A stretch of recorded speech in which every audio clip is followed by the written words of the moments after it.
According to data taken from the 2018 World Happiness Report, levels of happiness are actually decreasing over the last few decades, in spite of the tremendous increase in GDP per capita over time.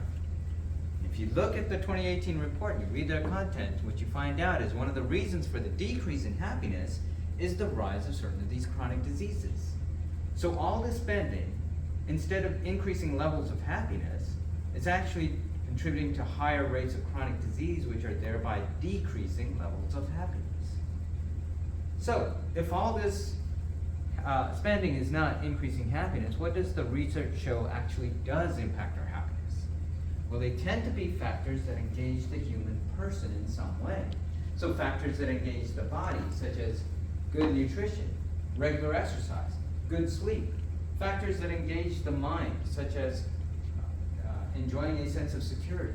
And factors that engage the soul, such as spending time with family and friends, and enjoying a sense of agency or control over your future, have all been shown to be factors that impact our happiness, that improve our happiness.